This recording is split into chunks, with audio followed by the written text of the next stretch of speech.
اعوذ باللہ من الشیطان الرجیم بسم اللہ الرحمن الرحیم الحمدللہ رب العالمین والصلاۃ والسلام علی محمد وعلی آلہ وسلم۔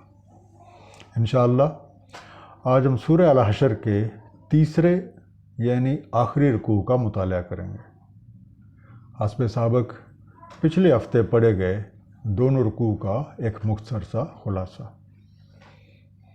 سب سے پہلی بات، ایک کافر کا مطلوب و مقصود دنیا ہے، اسی لیے اس کا سارا بھروسہ اپنی عقل و سمجھ، مال، جائیداد، ساز و سامان، اثر و رسوخ، تعلقات یعنی ہر طرح کے مادی وسائل پہ ہوتا ہے، اور جب اس کی شامت اعمال اسے آ لیتی ہے تو بالکل حواس باختہ ہو کے رہ جاتا ہے، تہی دامن ہو کے کوچ کر جاتا ہے، اور وہ سارے کا سارا مال و اسباب یہیں درار آ جاتا ہے۔ اب اللہ کریم کی مرضی ہے کہ جس کو چاہے ان سارے اسباب کا وارث بنا دے۔ اس کی سب سے بڑی غلطی اس بات کو فراموش کیے رہنا ہے کہ کل ہم سب کو اللہ کے حضور پیش ہو کے اپنے اعمال کا حساب دینا ہے اور اسی کے مطابق صلہ پانا ہے۔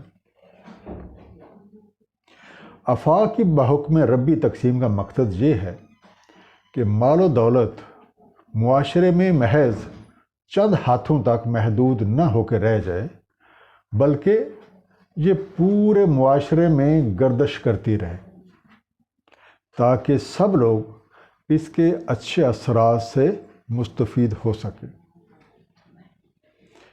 سچا ایمان لانے والوں کی طلب صرف اور صرف اللہ تعالیٰ اور اس کے حبیب کی رضا ہوتی ہے، اور اس کے اصول کی خاطر اپنا جان و مال خرچ کرتے ہیں، اور دارہ ایمان میں داخل ہونے والوں یا جو آلریڈی داخل ضرورت مند ہے ان سب کی صدق کے دل سے مدد کرتے ہیں۔ ان کی کامیابی کا راز یہ ہے کہ انہوں نے اپنے نفس کی خواہشات پہ قابو پا لیا ہے، اور ہر حال میں اللہ تعالیٰ اور نبی کریم صلی اللہ علیہ وسلم کی اتباع کرتے ہیں۔ اس دعا کے ساتھ کہ اللہ تعالیٰ نبی پاک صلی اللہ علیہ وسلم کی وساطت سے ہم سب کو قرآن کریم کا صحیح فہم عطا فرمائیں، آئیے آج کے مطالعہ قرآن کا آغاز کرتے ہیں۔ سورہ الحشر رکوع نمبر 3 آیات 18 سے 24۔ یا ایھا الذین آمنوا اتقوا اللہ، اے ایمان والو، آمنوا اتقوا اللہ، باریک بینی اختیار کرو اللہ تعالیٰ کے بارے میں۔ ولتنظر، اور چاہیے کہ نظر ڈالے، خیال کرے، دھیان کرے۔ ولتنظر نفس ما قدمت لغد، اور چاہیے کہ نظر ڈال لے ہر نفس کیا اقدام کیا ہے، کیا سٹیپ لیا ہے اس نے کل کے لیے۔ واتقوا اللہ، تقوی اختیار کرو، تقوی پاؤ اللہ سے۔ ان اللہ خبیر بما تعملون، بے شک اللہ تعالیٰ باخبر ہے ان ساری چیزوں سے، ان سارے اعمال سے جو تم کر رہے ہو۔ قدمت، اس لفظ کا روٹ ہے قدم، کاف دال میم، قدم لیا، آگے بھیجا، has taken a step or sent forward۔ لغد، اس کا روٹ غدو ہے، غین دال واو، کل کے لیے، آگے کے لیے، فار ٹمارو اور فار نیکسٹ ڈے۔ اس سے پچھلا رکوع اس بات پہ مکمل ہوا تھا کہ منافقین شیطان کی طرح لوگوں کو برائیوں پر اکساتے ہیں، اور جب لوگ ان کی باتوں میں آ کے برے کام کر لیتے ہیں تو ان سے یہ کہہ کے الگ ہو جاتے ہیں کہ ہمارا تمہارے ساتھ کوئی تعلق اور واسطہ نہیں ہے۔ اس طرح ان دونوں کا انجام آگ کا عذاب ہے۔ اور یہ رکوع اس بات سے شروع ہو رہا ہے کہ بجائے کسی کی باتوں میں آ کے یا بجائے کسی کی باتوں میں آنے کے اہل ایمان کا شیوا یہ ہونا چاہیے کہ جب کوئی بھی معاملہ ان کے سامنے آتا ہے تو اس کا انتہائی باریک بینی کے ساتھ جائزہ لیں، اور اگر وہ عمل اللہ تعالیٰ کے احکامات کے مطابق ہے تو اسے نبی کریم صلی اللہ علیہ وآلہ وسلم کے طریقے کے مطابق انجام دے۔ یہ کریں گے تو تقوی حاصل ہوگا۔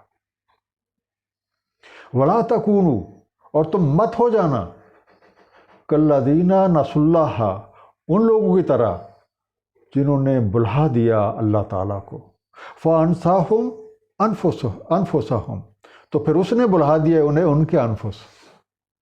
اولئک هم الفاسقون، یہی وہ لوگ ہیں جو فسق میں مبتلا ہیں، جو فاسق ہیں، جو جانتے بوجھتے غلط حرکتیں اور نافرمانیاں کر رہے ہیں۔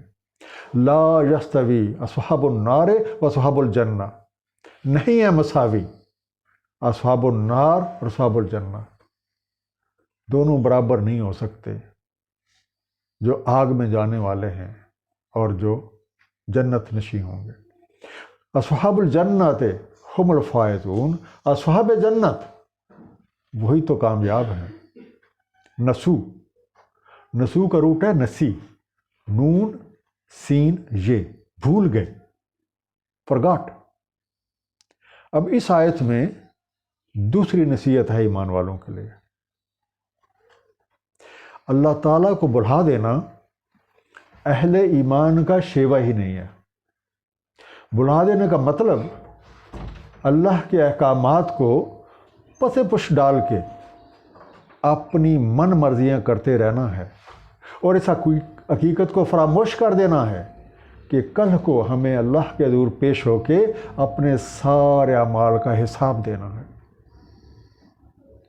جب آپ حقیقت حال سے باخبر ہوں اور پھر بھی آپ احکامات کی خلاف ورزی کریں تو یہی فسق کہلاتا ہے، اور اس کی سزا لا علمی میں کہے گئے کاموں کی نسبت کہیں زیادہ سخت ہو سکتی ہے۔ اب جبکہ حقیقی اہل ایمان اور منافقین کی طرز فکر اور طرز عمل بالکل جدا ہے، تو ظاہر ہے دونوں کا انجام ایک جیسا نہیں ہو سکتا، اور جو لوگ اللہ تعالیٰ اور اس کے حبیب کی راہ پہ چلتے ہیں وہ کامیاب ہوتے ہیں۔ لو انزلنا هذا القرآن على جبل لرأيته خاشعا متصدعا من خشیۃ اللہ۔ لو انزلنا هذا القرآن، اگر ہم نازل کر دیتے یہ قرآن على جبل، کسی پہاڑ پہ، لرأيته، تو تم خود اپنی آنکھوں سے دیکھ لیتے، خاشعا، کہ وہ دب جاتا، متصدعا من خشیۃ اللہ، اور پھٹ کے ریزہ ریزہ ہو جاتا اللہ کی خشیت سے۔ وتلک الامثال، اور یہ مثالیں ہیں، نضربها للناس، سے ہم بار بار پیش کرتے ہیں، ہم دہراتے ہیں لوگوں کے لیے، لعلہم یتفکرون، تاکہ وہ تفکر کریں، تاکہ وہ سوچیں سمجھیں۔ متصدعا صدا سے بنا، سواد دال عین، پاش پاش ہو جاتا، ریزہ ریزہ ہو جاتا، بریکنگ اسنڈر۔ خشیہ، خشہ سے بنا، خے شین عین، خشیت سے، شدید احساس سے، دب کے، ہمبلنس۔ قرآن کریم کی اس آیت میں پہاڑ پھٹ کر ریزہ ریزہ ہونے میں یہ رمز پوشیدہ ہے کہ قرآن کے اندر ایک ایسی طاقت اور ایک ایسی قوت موجود ہے، اور یہ طاقت اور قوت اتنی زیادہ ہے کہ اس کو پہاڑ جیسی سخت شے بھی برداشت نہیں کر سکتی۔ اور اگر کوئی انسان 24 گھنٹے لگاتار وظیفے پڑھتا رہے گا تو اس کے دماغ میں اللہ کی آیتوں کا نور ذخیرہ ہوتا جاتا ہے، اور اگر یہ ذخیرہ اس کی سکت سے زیادہ ہو جاتا ہے تو اس کا شعور کام کرنا چھوڑ دیتا ہے، اور نتیجہ یہ ہوتا ہے کہ بنے ہوئے کام بھی بگڑ جاتے ہیں، مزاج چڑچڑا ہو جاتا ہے، اور اس آدمی کو ذرا ذرا سی بات پہ غصہ آنے لگ جاتا ہے۔ اس فرمان کی دوسری حکمت یہ ہے کہ اللہ تعالیٰ یہ نہیں چاہتا کہ ہم سارے کام چھوڑ کے محض ورد وظیفے کرتے پھریں اور ایک بالکل جمود کا شکار ہو جائیں۔ اللہ تعالیٰ ہر آن اور ہر لمحہ کائنات کے ہر فرد کو متحرک دیکھنا چاہتا ہے۔ ہر کوئی اپنی بساط بار کوشش کرے، جد و جہد کرے اور کوشش کرے، کیونکہ جد و جہد اور کوشش سے غفلت اللہ کے نظام میں ممنوع اور ناپسندیدہ ہے۔ قرآن کریم تخلیقی فارمولوں کا مکمل ضابطہ ہے جو ہماری زندگی کے تمام امور اور حرکات کا احاطہ کرتا ہے۔ قرآن کریم کو پڑھنے کے ساتھ ساتھ سمجھنا چاہیے تاکہ ہمیں اس کتاب کے اندر جو تذکیری قوتیں موجود ہیں وہ ہم پہ آشکار ہو جائیں اور ان سے کام لے کے ہم کامیابی اور کامرانی کو اپنا مقدر بنا سکیں۔ اب حقیقت حال یہ ہے کہ اس کائنات میں کوئی بھی چیز ایسی نہیں ہے جس کی اپنی کوئی خاصیت یا کوئی تاثیر نہ ہو۔ اس کی ایک مثال ہمارا بولنا ہے کہ جب ہم بولتے ہیں تو اگر ہمارے کہے ہوئے الفاظ میں کوئی اثر یا کوئی خاصیت نہ ہو تو دوسرے آدمی پہ اس کا کوئی اثر نہیں پڑ سکتا۔ مثلا ایک آدمی جب غصے سے بات کرتا ہے تو دوسرے آدمی کے دماغ پر اس غصے کا اثر ہوتا ہے، اور وہی جو پہلے والا آدمی جس نے غصے سے بات کی تھی اگر وہ پیار کے ساتھ بات کرتا ہے تو دوسرے آدمی پہ یا مخاطب پہ اس کا اچھا اثر پڑتا ہے۔ اس کا مطلب یہ ہوا کہ لہجے میں بھی ایک طاقت ہے۔ اب اگر آپ زور کے ساتھ نفرت سے بولیں گے تو دوسرے آدمی کو برا لگے گا، لیکن اگر آپ وہی الفاظ پیار اور محبت سے کہیں گے تو دوسرا آدمی برا محسوس نہیں کرے گا۔ قرآن کریم کے ارشاد اللہ نور السماوات والارض کی روح سے زمین اور آسمان کے اندر موجود تمام مخلوقات روشنیوں کے غلاف میں بند ہیں، یعنی ہر چیز کے اوپر روشنی کا ایک غلاف ہے، اور ہم یہ بھی کہہ سکتے ہیں کہ در حقیقت ہر چیز کی بنیاد روشنی ہی ہے۔ اس روشنی کی ایک اپنی طاقت ہے۔ روشنی بہت لطیف بھی ہوتی ہے، مثلا ایکس ریز، اس کی روشنیاں اتنی لطیف ہوتی ہیں کہ نظر بھی نہیں آتی، لیکن اس کے باوجود جب آپ ایکس رے کرواتے ہیں آپ کے جسم سے، آپ کی ہڈیوں سے بھی گزر کے وہ ایک فلم بنا دیتی ہیں۔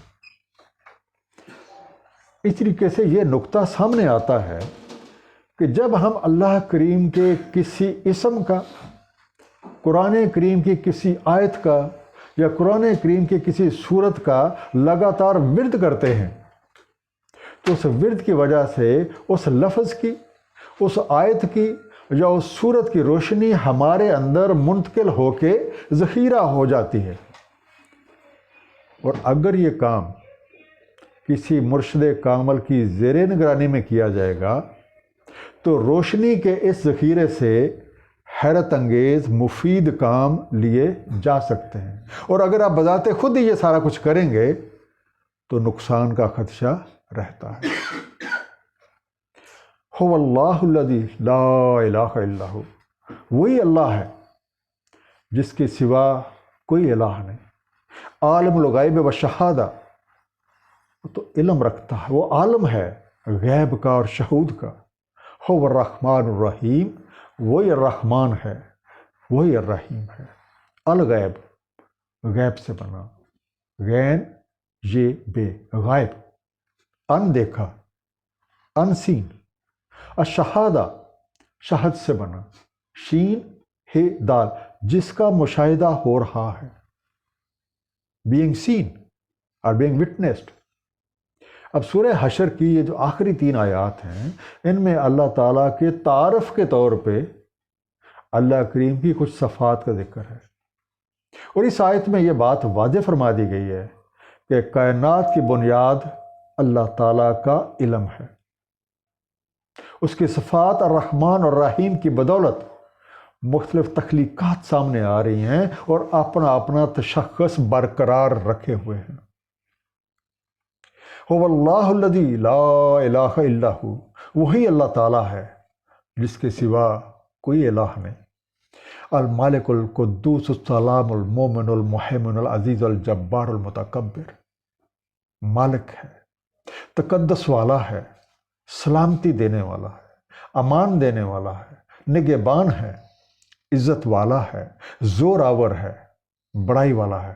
سبحان اللہ عما یشرکون، پاک ہے اللہ تعالیٰ ہر اس چیز سے جس کے ساتھ یہ شریک ٹھہرا رہے ہیں، جو شرک یہ کر رہے ہیں۔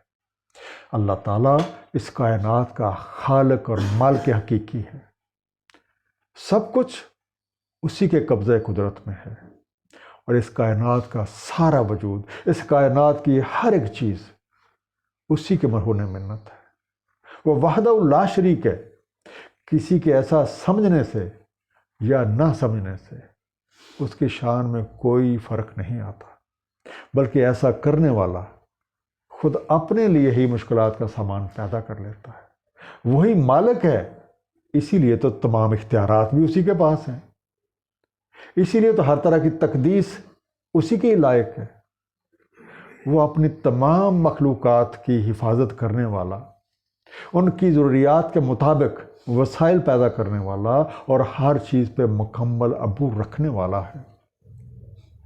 هو اللہ الخالق البارئ المصور لہ الاسماء الحسنی، وہی اللہ تعالیٰ ہے، الخالق خالق ہے، البارئ وجود بخشنے والا ہے، المصور مصور ہے، صورت گری کرنے والا ہے، لہ الاسماء الحسنی، اسی کی صفات سب سے بہترین ہے۔ یسبح لہ ما فی السماوات والارض، تسبیح میں ہیں جو کچھ بھی آسمانوں میں ہے، جو کچھ بھی زمین میں ہے۔